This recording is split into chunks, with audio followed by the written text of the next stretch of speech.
it's up to us. I really hope they will not. But more than controlled, I would say heavily influenced.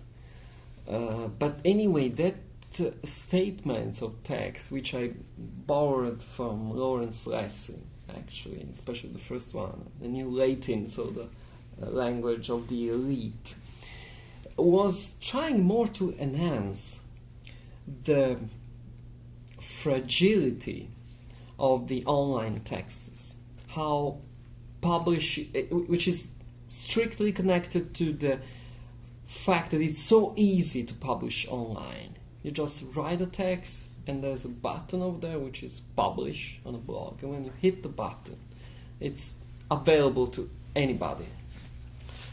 And it's completely different to any kind of traditional publication, because traditional publication goes through quite a few different steps, and those steps are also meant to kind of weight what you have written, to ponder, to giving you time also to correct something even last minute. So this immediacy in publishing, it's influencing quite heavily the writing. Why the Latin?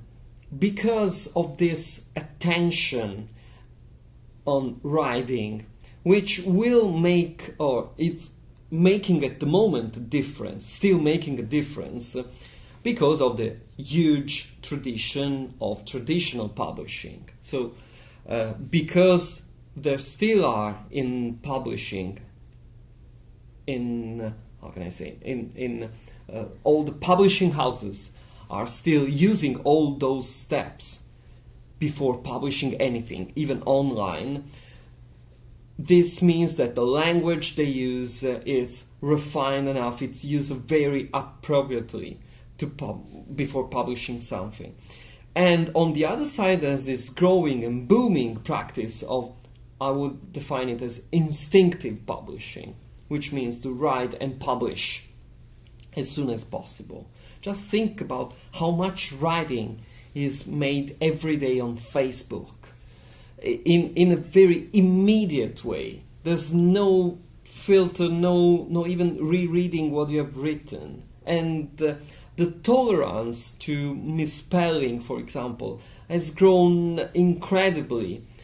So I'm not saying that everything published, especially online, should be reviewed many times, corrected, and then published. Of course, it's healthy to have those two different way of publishing. But the only risk I can see is that the traditional way of publishing, which is guaranteeing quality and consistency, could be slowly missed in order to compete with this immediate publishing.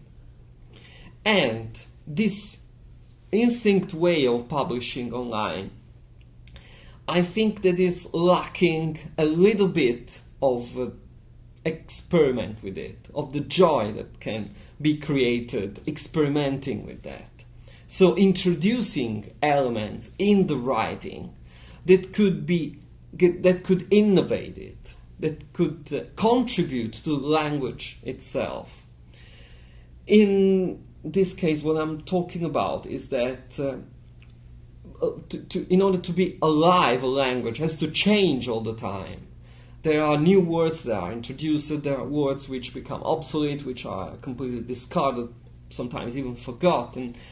But it's a kind of a beast which is transforming itself, it's mutating all the time, and this is the most fascinating aspect of language, because this mutation reflects the change in our society and in our culture as well. So it would be very interesting if this instinctive way of publishing would reflect it as well, not just in the misspelling and in the acronyms, but also in trying to create new words, to introduce them, to experiment with new way even of posting on a blog or writing on Facebook, creating new attitudes and making the language much richer. One of the examples, which is a positive one, is of course the hashtag in Twitter. Hashtag is has been created by the users and is able to create new meanings, but it's ephemeral in the same way, because it goes it booms sometimes and it goes completely forgotten after a while.